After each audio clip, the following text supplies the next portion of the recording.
If you're a fan of Petscop or in general of horror ARGs based on non-existent video games, this unknown little series is right up your alley. Disk Drive is a recent project that has only 3 episodes so far.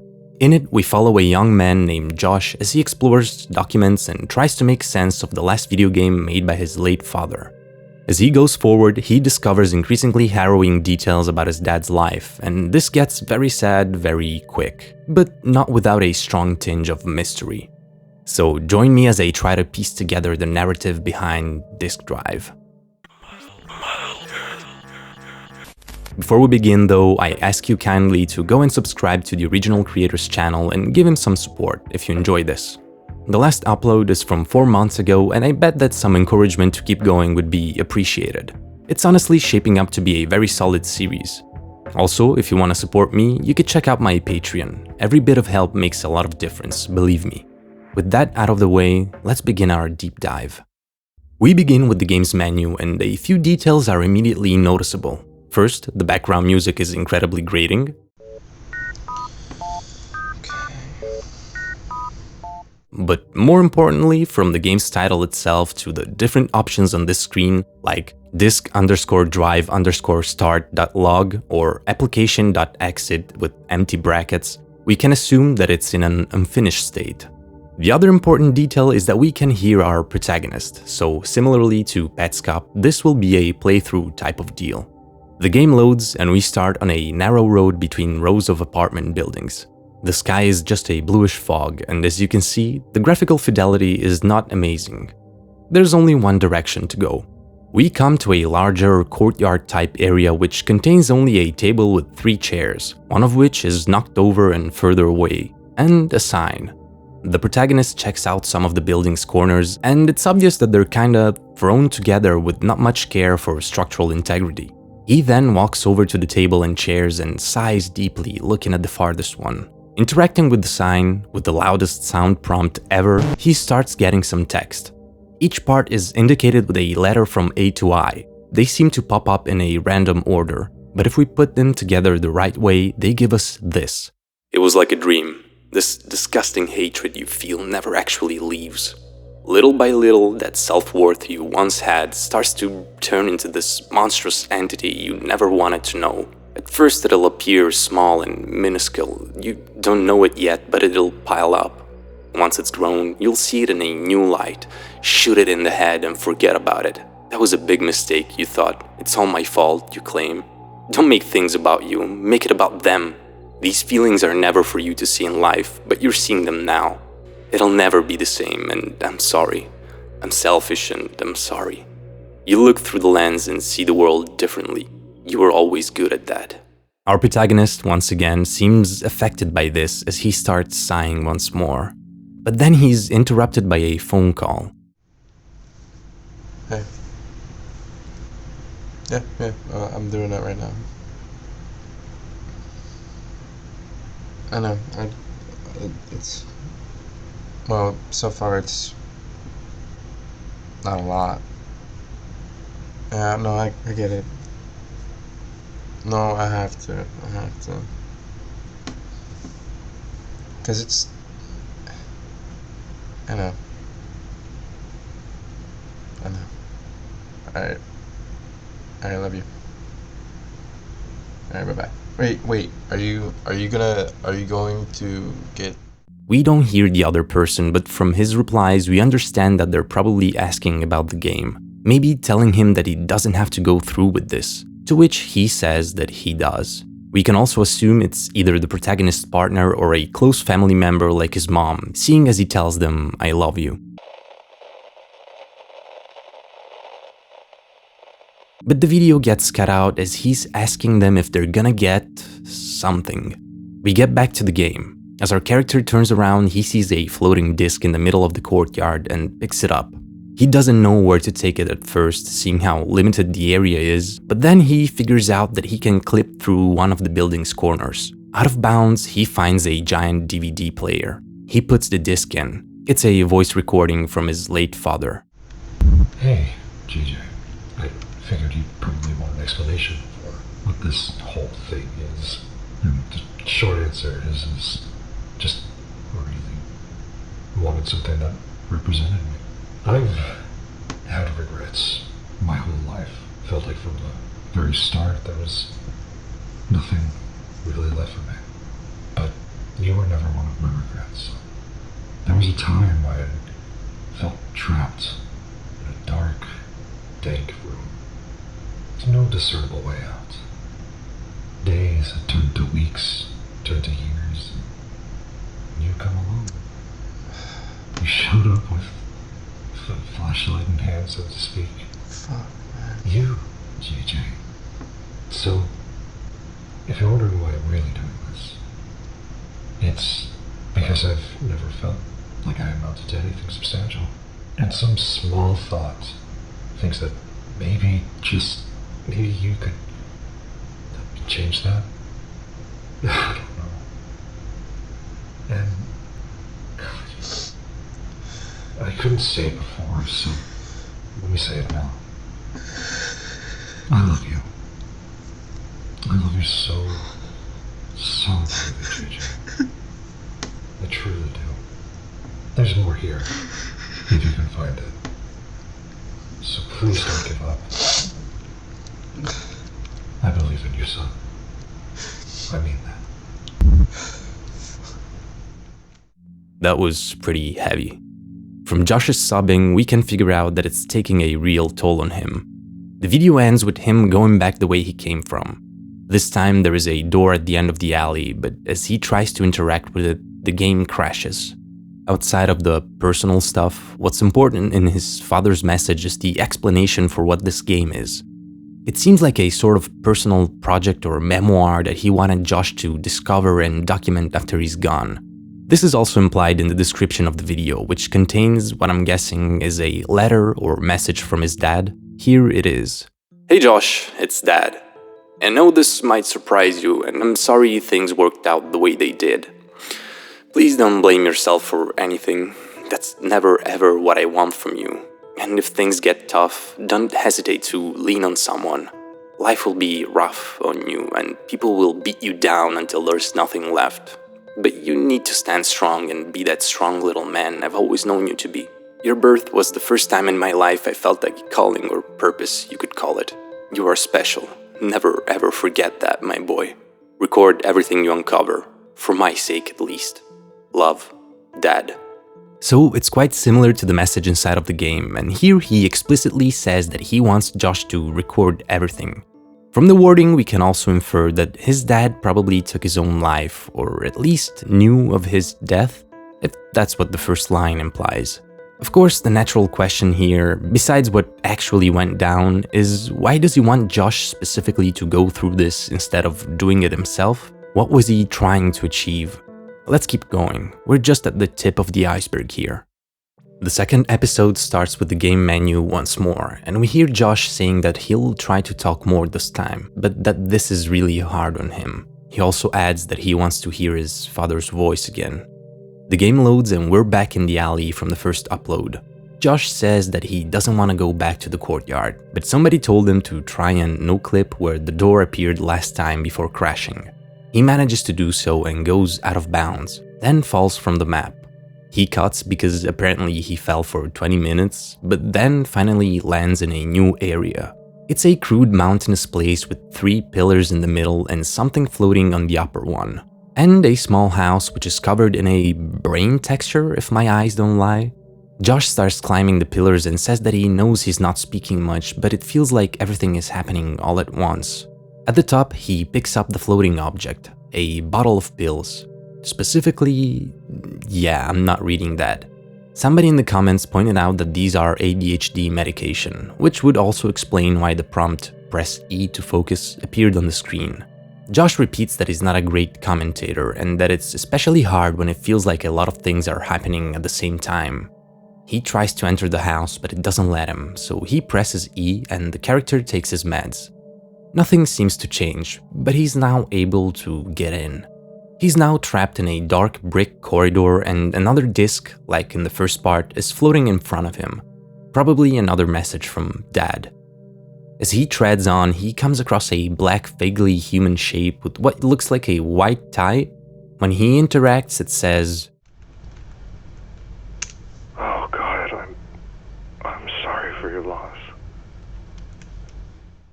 This happens again in the following corridor. This time the voice seems more stern. I'm sorry for your loss. Josh starts pleading. Then it happens at the end of the corridor too, and this time the voice almost sounds sarcastic. I'm sorry for your loss. When Josh goes back, he sees that the previous corridor is free, so he follows it. At the end, the black human figure is lying on the ground. Josh starts pleading again, saying, Oh God, don't, please don't do this. Don't do this.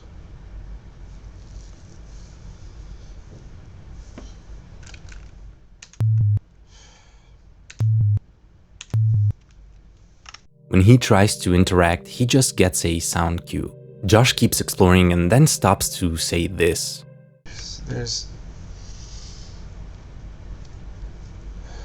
so many things. There's so many things you could do with this. Please don't do what I think you're gonna do.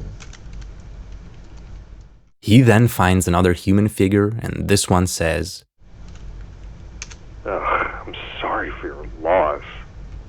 sounding even more sarcastic and almost disgusted.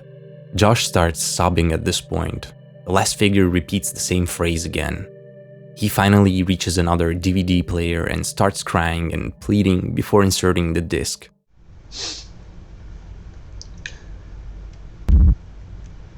They just never care enough, and I mean, usually that's not a problem, because I can just stay in my fucking cubicle and be quiet, but this time it's just different. Ever since the divorce, the guys have been distant. Mia's been telling Josh that he fucking can't visit me as often as he can, which is bullshit, by the way. Feels like I'm looking at a stream of light from some unknown area or whatever, and I'm trying to grab onto it and climb up this hole, but I can't. And the worst part about it is, if I were to die right now, there'd be so many people at the fucking funeral.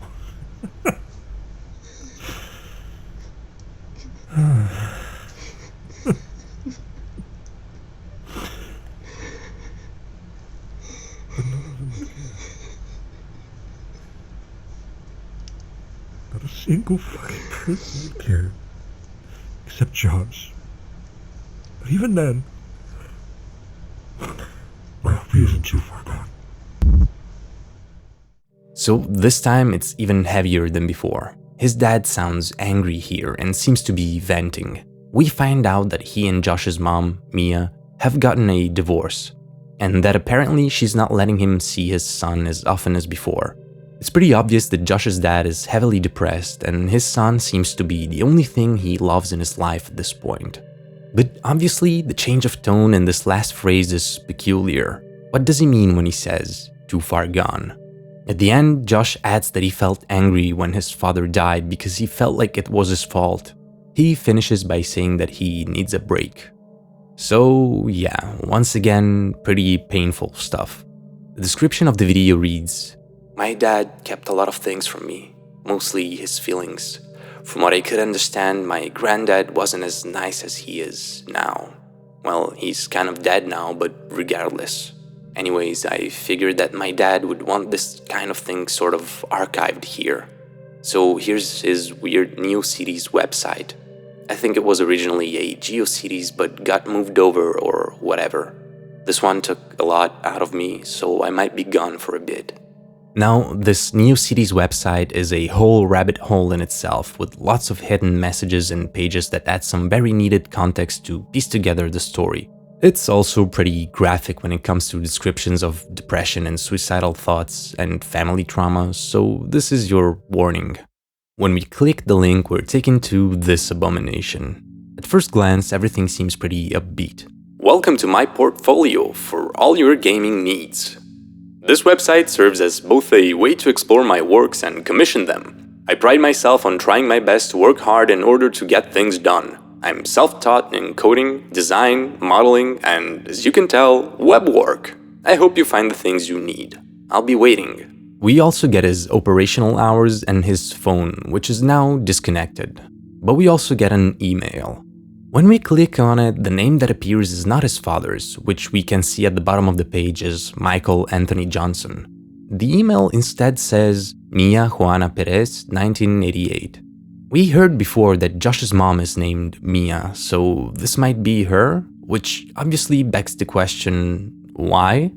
If we click on the man behind it all, nothing happens, but if we click on games, the page changes. We see game concepts with crude paint drawings. The first one is Dongle. This first game I've ever conceptualized. Originally, it was going to be a top-down game about collective dongles and giving them to your boss for money. However, the idea eventually flourished into an interesting concept of a game. Think Peggle, but instead of a dumb horse/unicorn-looking thing talking to you, you shoot dongles and your boss compliments you if you do well. I'm so excited to begin work on this amazing immersive journey. It's a bit of a work in progress, but we'll get there. Pretty darn weird. And the second one is All is Sunny with Satan. So get this, you're with your friends and/or family in a game show and the host is Satan? So now, not only are you gonna have to win the game to stay alive, you need to make sure Satan gets a good chuckle on the way there. Fun for the whole family, am I right, guys? And then we have disk_drive, which just says the last one. Now, nothing seems too dark here, just kinda weird, but if we inspect the page source, we find some hidden messages. One of them is this image, which I later realized was just the page image, and it's Michael's initials. After the dongle part, it says, God, I can't make an original thought for the life of me. And after All is Sunny with Satan, this is just f***ing Family Feud but with Satan, goddammit. Actually, you know what? Keep this just in case. As we can see, Michael, if these are his messages, is quite hard on himself. But this is just the beginning. Above disk drive, we can actually click on this missing image file, which takes us to another layer of the page. And this is a sort of venting diary, a pretty bleak one at that. The first entry is from 2018, and I'm guessing the M11 is the month, so this would be November. Things haven't been the greatest for me these past couple of weeks. Mia's been distant as fuck, and then when I ask her about it, she seems to take it out on me. But then, when I ask her if anything's wrong, she just breaks down and asks me, why am I the problem, Mike? Why is it always me? Don't get me wrong, I love my wife, but if she isn't the most insufferable f***ing person I've ever met, she's hiding something from me. I've known her long enough to know this. Next one is from March 2019. You'll never f***ing guess what happened. Today, Josh had a flag football practice, and normally I'd stay and help the coaches with the kids since I'd already be off work and I'm proud of my f***ing son. Well, today Josh wanted to sleep over at his friend Phineas's house after practice, and Finn's parents didn't have a problem driving him to their house and back to ours. So I thought I'd use today to try and work on some games or game concepts back at the house. Well, what a good f***ing idea that was, because I come home to my wife f***ing one of my best friends. Edit. It's been a week and it doesn't even feel real. We're still sleeping in the same bed, we're still eating breakfast in the morning, we're still doing everything like normal. She's watching some f***ing video on YouTube as I'm writing this. Does she not realize what she's done? And the hidden message says, looking back, maybe I should have guessed this would happen. The third one is dated July 2019. Well, the divorce is finalized and I don't know if I'm happy about that. It feels like a part of me is just ripped out of my stomach, and Josh... I can't even begin to imagine how Josh might be feeling, the poor boy. Everything just felt so simple in retrospect. I mean, Mia and I got married at 18, 19 for her, so maybe we rushed it. Maybe if she realizes that she misses me, we can get back together and finally live like a family. Maybe things can be normal. Edit. I couldn't recall when things were normal for us. Here, the hidden message adds, these things never really go away, do they? The last one is May 2021. Okay, wow, I haven't used this in a while, but honestly, things are going really good. Josh and I are hanging out all the time. I just met this woman and she seems very intriguing. Things are going really well. Despite the fact that I've only had a coffee with her, but I can tell more is coming. And for the first time in years, I can genuinely say that I'm happy. So now we understand part of the backstory that leads us to disk drive and the events currently unfolding. Josh's parents divorced because his mother was cheating on his dad with his best friend. Obviously, it's quite strange that the last post comes after 2 whole years and is suddenly using a much more positive tone, especially since we know what happens after. From the wording here and Michael talking about staying in his cubicle in the last video, we can also figure out that he was probably working an office job, but that his real passion was game development, which he was trying to get off the ground. But we're not done here. Did you notice the uppercase Y in happy there at the end? People figured out that you can add it to the URL of the page and use it as a password to access other hidden pages. Here's the first. It's another vent post with the same date as the last one. I wish I could believe that. Let me be crystal. Things aren't going the way they should for me. Mia has custody over Josh, so I only get him for 2 days out of the week, and that time is spent doing homework and studying for him since he's in AP classes. The workplace has been rough for me. I hear people whispering notions of ideas of stupidity, mainly revolving around me being a sorry cuck, even years after the divorce was finalized. I want something. I need something to reach out to me. I just want to grab the nearest thing and pull on it so I can feel like I'm soaring for once. Sometimes I just get like that, and sometimes that's okay.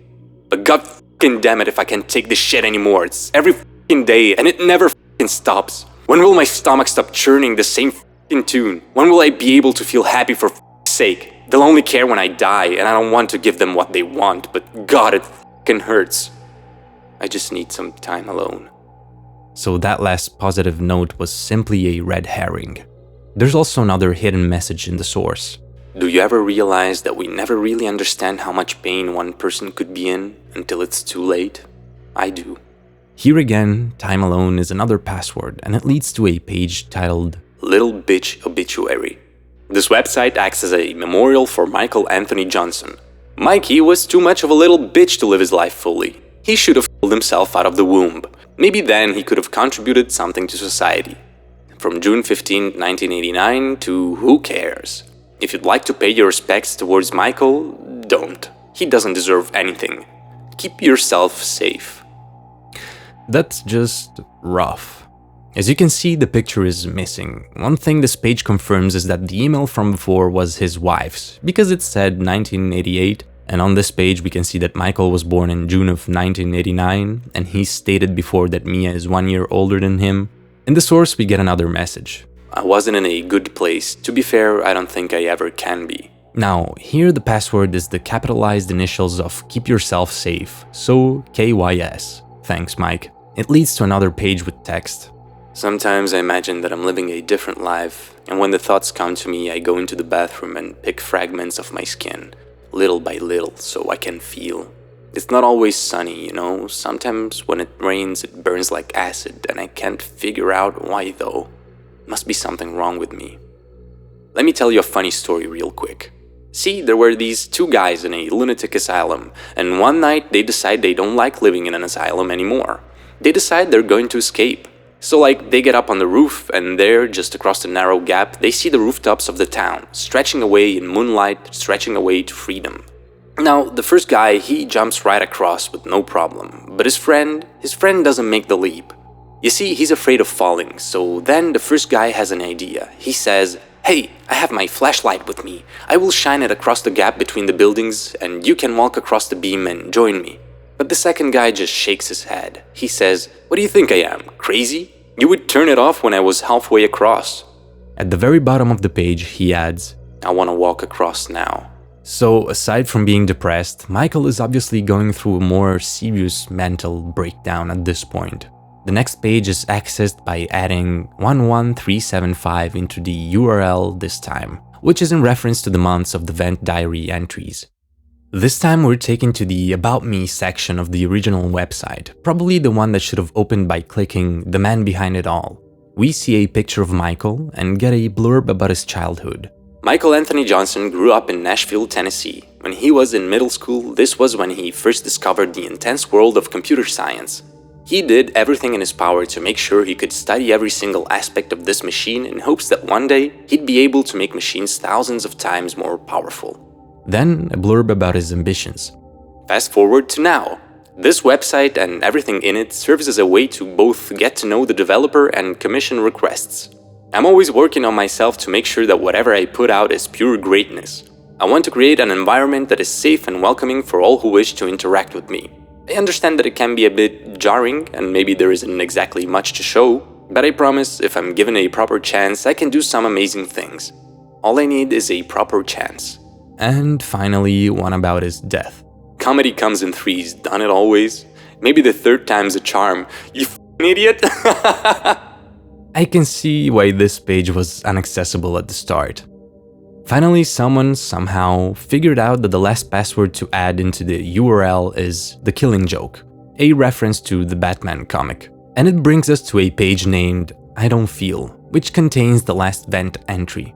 So here's the thing about me. Self-preservation is a fickle entity. Sometimes, when right before it happens, I feel this immense rush of regret and horrid fear. It's almost palpable in the moment.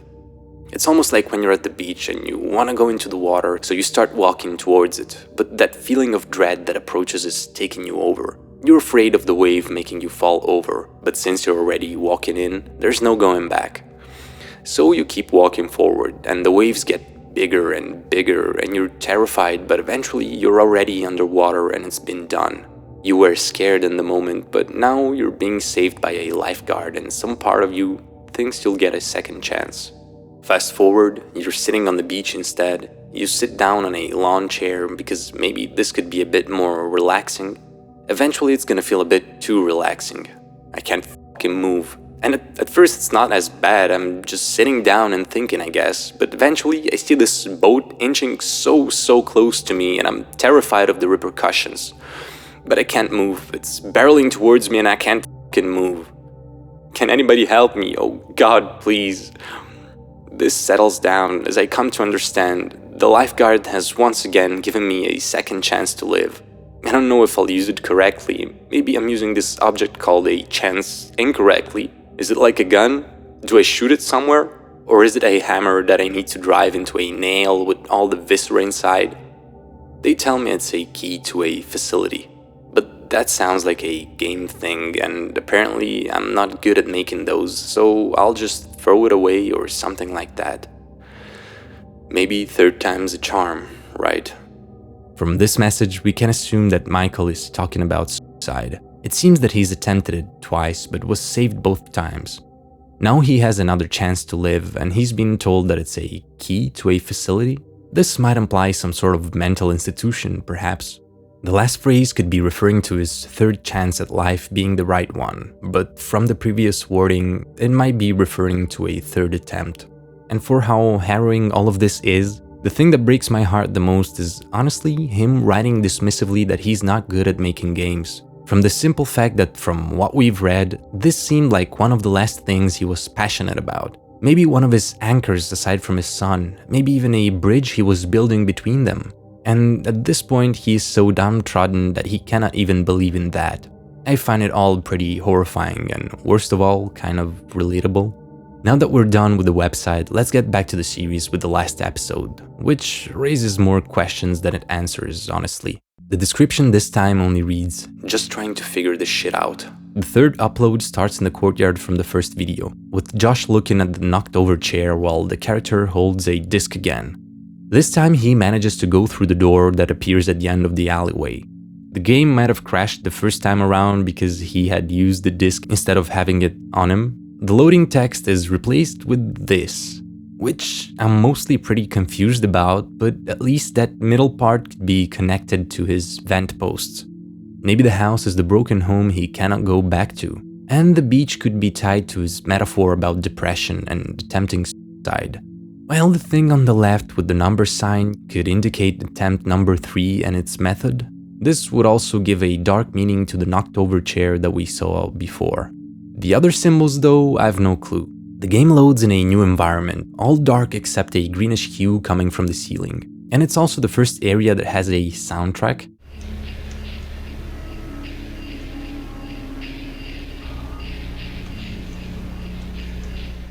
Josh finds a television with what looks like another brain texture plastered on it. When he interacts, he gets, "You like this. This is something you like, but it's not because you enjoy it." Josh keeps exploring and comes across a small table with a ring on it. It says, "Forever is never forever, because forever never existed. But it did, and you were late." He walks over to what looks to be a kitchen counter. This one prompts, "You spend very little time here. You'd rather die than cook. But if you don't cook, you might die. You ponder this antithetical decision." Then we see what I think is supposed to be a mirror, but again covered in the brain texture, and it prompts, "You look at what you think is you. Vehemently denying every fragment of the light is what you do best. So you'll stick to that. It'll be different because you think it's about little by little, but it's really about starting. But when you think about that, you just wander somewhere else. But that's fine, I guess. Do what you do best. Your worst." He then comes across a computer. You'd think this is where you're most productive, but money is like time, and you've gone bankrupt. And then we have a bed. You're constantly losing focus, and some days you sleep more than work.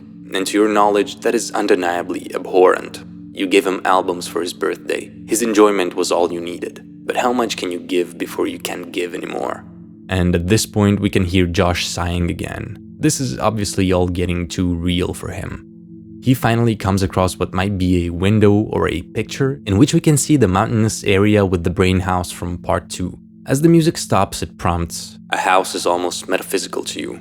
You know it's there, but it's not so superficial. You look at the house and see this abomination, this cancer that reminds you of your worst moments. But home is where the heart is." When Josh turns around, he faces a room covered in the brain texture and another DVD player. He puts the disc in. Today was actually pretty good for a change. For the first time in maybe 6 months or so, me and Josh got to spend the weekend together. And it made me feel happy. Okay, there was this one moment that I can't exactly shake. Me and Josh had just sat down to dinner. He was drinking milk with his spaghetti, and as he went to grab the cup, it fell over and spilled over the table. Nothing was said. He just looked at me and went pale.